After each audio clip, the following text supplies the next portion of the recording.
အားလုံးပဲမင်္ဂလာပါရှင်ဒီကနေ့ကတော့ဆီယမာကြီးခင်လင်းယူရေးသားထားတဲ့ဝတ္ထုတို့တစ်ပုဒ်ကိုတင်ဆက်ပေးသွားပါမယ်ရှင်အတူလိုက်ပါပြီးခန်းစားနားဆင်ပေးကြပါအောင်ရှင်မက်ကြီးဤအမူအရာသည်ဝဲနေညှိုးငယ်နေပုံရသည်သူကတော့မက်ကြီးမျက်နှာကိုစိတ်စိတ်မကြည့်မက်ကြီးမျက်နှာကိုတင်မဟုတ်ကြံနှမများဖြစ်ကြသောမက်ငယ်ရောမက်ထွေးနှင့်မက်လေးတို့မျက်နှာတွေကိုပါမကြည့်ခြင်းဧည့်သည်များဆဲသွားပြီဖြစ်၍ညီမငယ်များကသိမ်းဆေးစရာတွေကိုသိမ်းနေကြသည်မက်ကြီးတယောက်တည်းသူ့ရှိမှထိုင်နေသည်မက်ကြီးသည်လက်ကင်ဘဝနှင့်မျက်လုံးအိမ်ကိုတိုးလိုက်တစုံတစ်ခုသူ့ကိုပြောရန်အာယူနေပုံရသည်ကိုကြီးအမေကိစ္စကတော့ပြီးသွားပြီမက်ကြီးသည်စကားကိုရှင်းဆက်ဟုတ်တာပေါ့နင်တို့အနေနဲ့ကတော့ကိစ္စကပြီးသွားပြီပေါ့သူကဒါပဲပြောလိုက်မက်ကြီးကရှေ့စကားဆက်ရန်မဝင့်မရဲဖြစ်နေပုံရသည်သူကတော့မက်ကြီးနဲ့တကွညီမတွေအားလုံးကိုတလို့မထင်ဘာမဆိုလှုပ်ရဲကြိုင်ရဲကြတော့သူ့ရဲကောင်းမတွေဟုထင်သည်မက်ကြီးပြောသလိုအမေကိစ္စပြီးပြတ်သွား၍ယနေ့ရက်လေစွန့်ကြွေးပြီးပြီအမေဆုံးသည့်နေ့ကစ၍အမေကိုတကြိုသည့်နေ့အထိသူ့ညီမတွေသည်မျက်နှာပြောင်းသည်လှိုင်းလှိုင်းလဲလဲငိုကြွေးပြကြသည်ညီညီလောင်းနေသောမိတကြိုဆက်သေးသူအမေကောင်းကိုထဲ့ကနေတော့မထွေးကပုံလျက်သားလေးကြသွားလိုက်သေးသည်ကျန်ညီမ၃ယောက်ကလည်းမီလီယံခန်းထဲကိုပင်ဝင်လိုက်လို့မတက်ဘေးကမိတ်ဆွေများကဆွဲရငင်းရတရားပြရနှင့်အတော်ကြည့်ကောင်းသောဇက်ကွယ်ဟုသူကထင်အမေသာသူ့စကားနားထောင်၍သူ့နှင့်လိုက်နေမည်ဒါလောက်အဖြစ်ဆိုးမည်မထင်အမေအိမ်ကစမ်းကြောင်းထဲမှာကန်ထရိုက်တိုက်တွေမိုးထီမြင့်တက်ချိန်တွင်အမေအိမ်ကလေးကမြေမာဝတ်နေသည်ပေ40-60မြေမှာအမေက4ပင်3ကန်ပြင်တောင်အိမ်သည်အဖေရှိစဉ်ကလေးကစောက်ထားလေသည်အဖေဆုံးတော့အမေသူ့သမီးတွေနှင့်နေသည်သမီး4ယောက်လုံးကအိမ်တောင်ကြပြီထက်ခိုးလေးမှအထွေးကနေပြီကျန်ညီမ3ယောက်လုံးကအောက်ထပ်မှနေသည်အိမ်တောင်တွေရီမို့စားအိုးခွဲစားကြသည်သူသည်အမေအိမ်ကိုခဏခဏလာရောက်လေပတ်၍အမေကိုလာကြည့်တတ်သည်အမေကလည်းသူ့အိုးလေးနဲ့သူထမင်းချက်စားသည်အမေကလည်းပေးမလိုက်တာကျွန်တော်နဲ့လိုက်နေလေ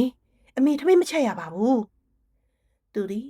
တာမွေမှအိတ်ခမ်းငားနေသည်သူ့ဇနီးနှင့်ခလေး2ယောက်ပဲရှိသည်အမေကမလိုက်လို့သူ့ဇနီးကိုချွေးမဖြစ်၍တန်တရားရှိနေလေသလားအားနာ၍ပဲနေလေသလားဒါမှမဟုတ်ဒီပြင်တော်အင်္ဂလိပ်ကိုအဖေကစည်ရည်လုံး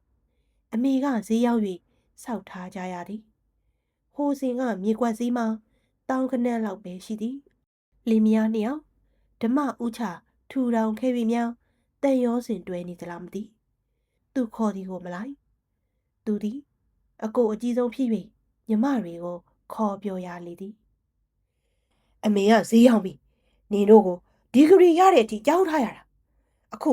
အလုတ်လဲကိုစီရှိနေပြီအမေကိုတယောက်တနည်းကျွေးပါလားညီမ4ယောက်စလုံးတယောက်မှခေါင်းမငိမ့်လေတော့သူဟာလာရိုင်းအမေအတွက်ငွေနဲ့စီစံလာ၍ပို့ရသည်အမေခုလိုမဖြစ်ခင်တစ်နှစ်ကတော့မကြီးကခေါင်းဆောင်၍ညီမရီအမေကိုသူ့ရှိမှပြောကြသည်ဒီမြေကြီးကိုကန်ထရိုက်ပေးပြီးတိုက်ဆောက်လိုက်ပါလားအမေ4တဲ့ဆိုရင်10ခန်းအဲ့ဒီထဲက4ခန်းကျမတို့ရမယ်ငွေလဲရမယ်အမေဘာပြောမလဲဟုသူအမေကိုကြည့်နေသည်အမေသည်သူ့သမီးတွေကိုရီဝေဝေမျက်လုံးနှင့်သာကြည့်နေလေသည်ဘာမှပြန်မပြောညီအမတွေအားမလို့အားမရဖြစ်နေပုံရသည်သူတနေ့အမေကိုထမင်းခေါ်ကြွေးပြီးအမေဆန္ဒကိုတီးခေါက်ကြည့်သည်သူတို့ပြောသလိုကန်ထရိုက်တိုက်ဆောက်လိုက်ပါလားအမေကပြုံးလိုက်ကန်ထရိုက်ကိုအပ်ပြီးစောက်မယ်ဆိုရင်လေးခန်းမယ်အမေတို့ရမယ်လေတားကဘဲသွားနေမလဲသူတို့4ယောက်က လေးခန်းယူမှာပေါ့အမေကလည်းတားအတွက်ထဲ့မတွက်နဲ့ ကျွန်တော်အခက်မယူပါဘူးကန်ထရိုက်ကပေးတဲ့ငွေတွေကအမေကျေနပ်တဲ့လောက်ပေးပေါ့မဖြစ်ပါဘူးသားရဲ့အမေခေါင်းချစရာအိမ်မရှိပဲဖြစ်မယ်အမေအသက်ရှင်စင်မှာတော့အမေကိုထမင်းကျွေးဖို့တွန့်ဆုံနေကြသောသမီးတွေကိုအမေကယုံဟန်မတူကြီးကြီးကျုပ်ကျုပ်အမေမနေတတ်ပါဘူးစကားကိုလှည့်၍အပြေပေးလိုက်သည်အိမ်နီးချင်းတွေကသူ့ကိုတိုင်ကြသည်အမေအိုကြီးဒီရွယ်မှာဈေးသွားသည်မှာမတော်ဟုဆိုကြလေသည်သူဘာလို့ရမှန်းမသိအမေကိုခေါ်ထား၍လည်းမြသူ့နှမတွေကလည်းအမေတယောက်ထမင်းစားဖို့တာဝန်မယူကြဒါတော့အိမ်နီးနားချင်းတွေကသူ့ကိုအစုံမပြောပြအိမ်ချင်းထိကပ်နေသောရက်ကွက်ထဲမှာသူတို့အိမ်ဘာဖြစ်သည်ကိုခြေရည်ခေါင်းရည်အိမ်တွေကမသိချင်မှအဆုံးသမီးအငယ်ဆုံးအထွေးကစကားပြောအပတ်ဆက်ဆုံးနဲ့အတန်အကျယ်ဆုံးမျက်လုံးတွေကဘာထိုးထားလဲခလေးလိမ့်ကြတာမဆွဲနိုင်ရအောင်အမေဒီဘာမှပြန်မပြောသူ့ခြေထောက်ကခလေးကိုဆွဲနိုင်လောက်အောင်တွက်လက်စွာမသွားနိုင်ခလေးကလှေကားထိပ်အရောက်သူပြေးသွားပေမဲ့သူ့ခြေထောက်ကဆွဲရသူမပါအမေဒီတကားဝမှာငုတ်တုတ်ထိုင်လိုက်သည်ကြေလောင်စွာအောငုံနေသောခလေးကိုအမေဝမ်းနေပန်းနေစိုက်ကြည့်နေမိသည်အထွေးလက်ထဲကကလေးနှစ်ဖူးမှာအဖူကြီးထွက်ခါရောင်းနေသည်အထွေးဒေါသလွန်ခဲ့နေသောမျက်နှာကိုကြည့်ရင်အမေတက်ပြင်းချမိလာကုန်ကနေ၍မီတာကရေကုန်မြေကုန်လာရောက်ကောက်ခံလေသူတို့အိမ်မှာစီစီညံညံကြားရပြန်သည်သမီးတို့၄ယောက်တယောက်ကိုတလားစီမီတာကဆောင်ကြပါလားကွယ်အမေကသမီးများကိုမြစ်တာရက်ခဲ့အမေဆိုပြီးတော့အမေမပီသားလိုက်တာသမီးတွေအိမ်ပေါ်နေတာကိုပတ်ဆက်တောင်းနေအထွေးအတန်ကျဲကျဲကစလာလေသည်အမေမှာဘာဝင်ငွေရှိလို့လဲအမေကဒါပဲပြောပြနိုင်သည်ဒါဆိုတလုံးလုံးလीသမီးတို့အခုနေဆောင်မယ်ဒီအိမ်ကိုသမီးတို့၄ယောက်နာမည်နဲ့ပြောင်းပေးမန့်ငယ်ကဝေးပြောလာသည်ဟုတ်တယ်အဲ့ဒါကိုမကြီးသဘောတူတယ်အကြီးဆုံးမကြီးကထောက်ခံလာသည်မလေးကတော့ကန်လေးမကန်ကွယ်ထောက်လေးမထောက်ခံအမေသည်သမီးကြီးမျက်နှာကိုစိတ်စိတ်ကြည့်နေသည်အကြီးဆုံးမို့ညီမတွေကိုပြေးရပြေးကြောင်းပြောလိမ့်မလားဟုသူမျှော်လေသည်ယခုတော့သမီးကြီးကပါအမွေစကားဆိုလာသည်အမေတီခံနေပါပြီ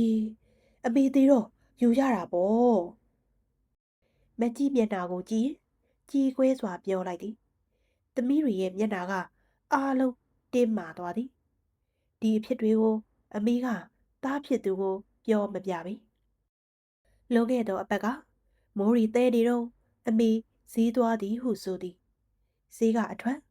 အမေလဲကျသွား၍စိုက်ကားသမားကအိမ်ကိုခေါ်လာရလေသည်သူ့ယုံကိုလိုက်လာပြော၍အမေကိုတွားကြည့်လိုက်တော့အမေအပြေးဖြားနေသည်ပေါင်ထိပ်ရိုးကျိုးသွားသည်ဈေးယုံတင်ဖို့ကအစအားလုံးပဲသူတာဝန်ယူပါသည်ညာရင်ညာတာစောင့်ဖို့ကြတော့ညီမတွေကိုပြောမရ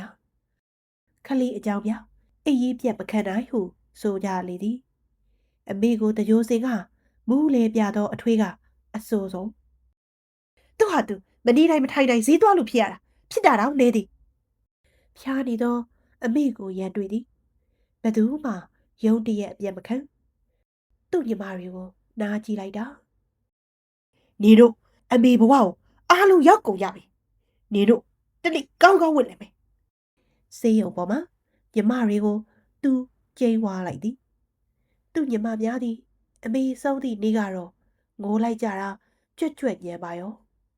အိမ်နီးချင်းတွေကမောင်တောင်းတဲ့နှမတွေအမေကြီးကိုစကားပြောတာရင်သီးကြမ်းတမ်းလိုက်တာဟူ၍သူကြားရစဉ်ကမယုံချင်းအမေစေးရုံတက်ရတော့မှသူ့နှမတွေအဖြစ်ကအော်ချလောက်ပါပေသည်အမေသည်သူလက်ခံယုံကြည်ချက်နှင့်နေသွားပုံရသည်သူမျက်မြင်ကိုယ်တွေရောအိမ်နီးချင်းတွေအပြောနေရောသူကနှမတွေနေပုံထိုင်ပုံပြောပုံဆိုပုံကိုမကြိုက်၍ပြောရင် အမေကသူ့ယူဆချက်ကိုပြောပြသည်အမေဖျားရှိခွေတိုးတိုးရှိခိုးတယ်မြစ်တာပို့လဲတိုးတိုးပဲဒါပေမဲ့နောက်ဆုံးအပိုင်းကောင်းမှုမကောင်းမှုဒီသားလေးကိုယ်ပိုင်ဥစ္စာရှိကြသည်တကားဆိုတဲ့ပိုက်ကိုအမေကြေကြေရွတ်တယ်သူများကြားစီခြင်းလို့မဟုတ်ဘူးအမေကိုအမေကြားစီခြင်းလို့နှလုံးသွင်းစီခြင်းလို့သားတို့ဖေဖေနဲ့ပေါင်းလာတဲ့တခြားမောင်သားတို့သမီးတို့မွေးဖွားလာစင်မရောအမေအလုပ်တွေဟာကောင်းတာကြီးပဲမဖြစ်ခဲ့ပါဘူးမကောင်းတာတွေလည်းဖြစ်ခဲ့မေးအတိတ်ကလည်းဒလို့ပဲအဲ့ဒီတော့အမေပြုတယ်ကောင်းမှုမကောင်းမှုကံကိုအမေခံရတာအမေရဲ့ကိုယ်ပိုင်ဥစ္စာကိုသုံးရတာပဲဒါဘာမှနာသာခက်သက်မဖြစ်နဲ့အမေဒလို့တလုံးသွင်းနိုင်လို့ထင်သည်ဒီသမီးတွေကြားမှာလှုပ်စီနေသွားနိုင်သည်ပေတီခံသည်အဖေရှိတော့ကရောသားသမီးတွေငယ်စေကရောအမေဆိုင်ထွက်လိုက်ထမင်းချက်လိုက်နေလာခဲ့ရသောအမေလက်သည်နောက်ဆုံးသေရပြီအချိန်ထိထမင်းအိုးနှင့်ထိနေရသည့်အဖြစ်ကိုတော့သူရင်နာရပါသည်သူ့နှမရီသည်အမေခြေတစ်ဖက်နားနေသည်ကိုသိလျက်နှင့်ဈေးသွားမပေးကြအမေတယောက်စာအတွက်ထမင်းတစ်နက်စာချက်မကြွေးကြဘလို့ဖြစ်ပါလဲသူကအမေလိုနှလုံးမသွင်းနိုင်ပါနှမတွေကိုနာကြီးစိတ်သာပိုးလာသည်သူ့ရင်ထဲမှာအမေဆုံးတော့စိတ်ထိခိုက်တာဒါပေမဲ့သူ့နှမရီငိုတယ်ကြား၍သူမျက်ရည်မထွက်တော့အခုလဲမက်ကြီးကဘာပြောချင်သည်မသိနေတို့ထမင်းမကြွေးချင်တဲ့အမေကြီးတေးသွားပြီဘာလုပ်ချင်သေးသလဲသူကခက်ငေါငေါမေးလိုက်ညီမလေးတို့ကပြောခိုင်းလို့ပါမက်ကြီးကမဝေ့မရဲပြောလိုက်အလုံးလုံးနေတော့မငယ်မလီးနဲ့မထွေးပါသူတို့အနာရောက်လာကြသည်နင်တို့ကဘာလုပ်ချင်လို့လဲညီအမရီသည်တယောက်မျက်နှာတယောက်ကြည့်လိုက်မက်ကြီးကမထွေးကိုမျက်ရိပ်ပြလိုက်သည်မထွေးကရှေ့ဆောင်ပြောသည်အမေလည်းမရှိတော့ဒီအိမ်ကိုကန်ထရိုက်တိုက်ဆောက်လိုက်ချင်လို့ပါအကိုကြီးသဘောညီမလေးတို့သိချင်လို့သူသည်အမေမျက်နှာကိုမြည်ရောင်းလာသည်အမေဆန္ဒမရှိတော့ငါမပါချင်ဘူးနေတို့ဘာသာလုပ်လဲဒီတိုက်ခန်းကိုငါမလိုချင်ဘူးဒါလို့ဆိုကန်ထရိုက်ကပေးတဲ့ငွေ10သိန်းကိုအကိုကြီးက2သိန်းယူပါကျန်တဲ့8သိန်းကိုကျမတို့ညီမ4ယောက်2သိန်းစီနဲ့တိုက်ခန်းတစ်ခန်းစီယူမယ်အကိုကြီးကျေနပ်လားမကြီးကကောက်ခါငယ်ကပြောလိုက်မဝေမရဲအမူအရာလုံးဝမရှိတော့သူသည်မကြီးမျက်နှာကိုစီကြည့်လိုက်သည်နေပါဦးနေတို့ဘယ်တော့မှဒီကန်ထရိုက်နဲ့အစီအစဉ်ကိုလုပ်လိုက်ကြတာလေအမေကဖြစ်ဆုံးတာဒီနေ့မှရက်လေတယ်ညီမ4ယောက်လုံးမျက်လွှာချနေကြသည်ဘာပြောလေအကိုကြီးပြောချင်တာပြောသူတို့ကလက်ရှိအိမ်မှာနေထိုင်ကြသူတွေသူတို့ဆန္ဒမပါပဲအကိုကြီးဘာမှမလုပ်နိုင်အမေသေးတဲ့နေ့ကလေးကသူတို့ရင်မတိုက်ခန်းဆောင်ပြီးသားနောက်လာအတွင်မှာမက်ကြီးကသူ့ကိုငွေ2သိန်းလာပေးသည်ဝစ်လုံတယောက်လဲမက်ကြီးနဲ့အတူပါလာသည်အမေမြေရမှာတိုက်ခန်းပေါင်း12ခန်းဆောက်ကြမည်ဟုဆိုသည်မက်ကြီးတို့ကြည့်မြင်နိုင်တဲ့စမ်းကြောင်းမှာခိတ္တအိမ်ငှားနေကြပါတယ်တိုက်ဆောက်ပြီးတော့မှပြောင်းကြမယ်သူဘာမှမပြောစာချုပ်စာထဲမှာလက်မှတ်ထိုးစရာရှိတာသာသူထိုးလိုက်သည်အမေမြေယာနှင့်ရောတိုက်ခန်းနှင့်ရောသူကဘာမှမပတ်သက်အမွေ2သိန်းအပြတ်သဘောပေါ်အားလုံးကိုသူစွန့်လွတ်လိုက်ကြောင်းစွန့်လွတ်စာချုပ်မှာအပိအပိုင်လက်မှတ်ရေးထိုးပေးလိုက်သည်အမေအသက်ရှင်စဉ်ကအိုကြီးအိုမအရွယ်တာဝန်မယူခြင်းသူတွေအမေမြေယာပေါ်မှာတိုက်ခန်းတွေနဲ့နေကြတော့မည်တလနဲ့သူ့ညီမတွေပေါ်မလာကြသူကလည်းစိတ်ထဲခက်ချင်ချင်းရှိ၍မသွားတိုက်ကို6လနဲ့အပြီးဆောက်မည်ဟုဆိုသည်6လကျော်တော့မက်ကြီးနဲ့အထွေးတို့ရောက်လာကြလေသည်နေတို့တိုက်ဆောက်တာပြီးသွားကြပြီပေါ့အခန်းတွေရောရကြပြီလားသူကမေးလိုက်သည်အထွေးကစိုက်ပစစ်ဘုံပစစ်ငိုပါလေတော့သည်ကိုကြီးအထွေးပြစိတ်ညစ်လိုက်တာမက်ကြီးကလည်းမျက်ရည်တွေဝဲလာသည် ဘာဖြစ်ကြလဲသူကညီမတွေရဲ့မျက်ရည်ကိုမယုံကန်ထရက်ဦးကျော်မြင့်ဟာအိမ်ခန်းတွေကိုကြိုးရောက်ပြီးငွေတွေယူပြီးထွက်သွားလို့တိုက်ကလည်းအုံမြစ်ပဲချတာအထွေးတို့မှဘာလို့ရမှမသိဘူးသူဒီအံ့အားတင်သွား၏နေတော့တရားမဆွဲဘူးလားသူ့မိခွန်းကိုမက်ကြီးကဝင်းဖြေတရားဆွဲပါပါဒီကန်ထရက်ကလည်းထွက်ပြေးသွားတော့တရားခံဘလို့ရှာရမလဲမသိပြီးတော့အမှုအတွက်ကုန်ကြငွေကိုညီမတို့ဘယ်သူမှမထုတ်နိုင်ဘူးတိုက်ခန်း6လနဲ့ပြီးမှဆိုပြီး6လပြည့်ပေးပြီးအိမ်ကနေရတာညီမတို့လက်ထဲမှာငွေအစ်စ်မပြေဘူးရှင်းနေငါဖို့မလီနဲ့မငယ်ကလည်းမထုတ်နိုင်ဘူးတဲ့မက်ကြီးကပါမျက်ရည်တွေကျ၍ပြောလိုက်လေသည်အဲ့ဒါကိုကြီးကိုအမှုကိုအကုန်ကြခံပါလို့အထွေတို့လာပြောတာပါအထွေသည်လာကြရင်အကြောင်းရင်းကိုနှီးကုံချုပ်လိုက်သူကတော့ဘာမှမပြောချင်တော့ပါညီမတွေဒုက္ခရောက်နေသည်ကိုတော့ဂယုဏတက်မိပါသည်ဒါပေမဲ့ဝင်းကူရမယ့်အစီအစဉ်ကကြိုးချောင်းပြမစီလျော်ပြီတခုရှိတယ်လေတရားဆွဲတယ်ဆိုရင်တရားခံကရှိရခုတရားခံကထွက်ပြေးနေပြီပဲဟုတ်တယ်အခန်းတွေကိုလည်းကြိုးရောက်ပြီးစရံမှာယူသွားတာခုထိအစာအနှရှားမရသေးဘူးအထွေးကပြောသည်သူခိတ္တစဉ်းစားနေသည်တရားခံကမိလေသူယူထားတဲ့ငွေတွေရောနေအောင်မှာပြီးတော့လေ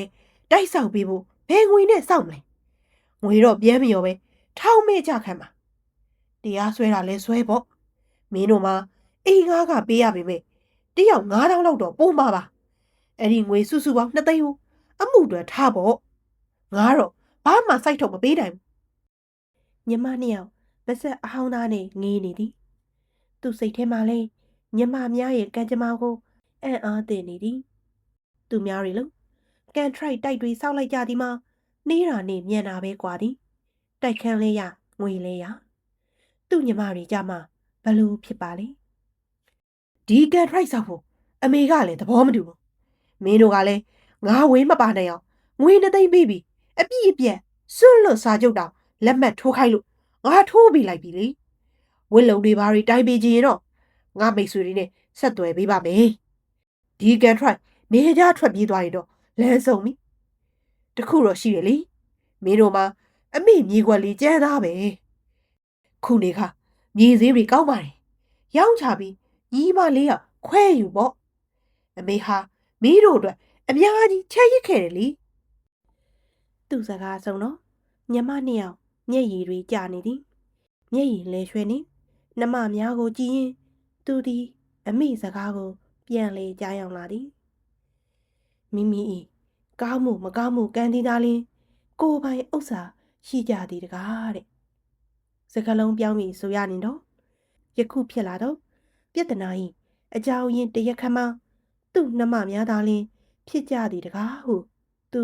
ဆိုချင်မှာတော့သည်ဆရာမကြီးခင်းနေယူရေးသားထားသည်တရက်ခမ်းဆိုတဲ့ဝတ္ထုတို့ကလေးကတော့ဒီနေရာမှာပဲအဆုံးသတ်သွားခဲ့ပါပြီအဆုံးထိအတူလိုက်ပါပြီးခန်းစားနားဆင်ပေးခဲ့ကြတယ်ပရိသတ်တယောက်ချင်းစီတိုင်းကိုလည်းကျေးဇူးအထူးတင်ရှိပါတယ်ရှင် channel လေးကိုလည်း subscribe လုပ်ပေးခဲ့ကြဖို့မေတ္တာရက်ခံချင်ပါတယ်ရှင်ရွှင်လန်းချမ်းမြေ့ကြပါစေရှင်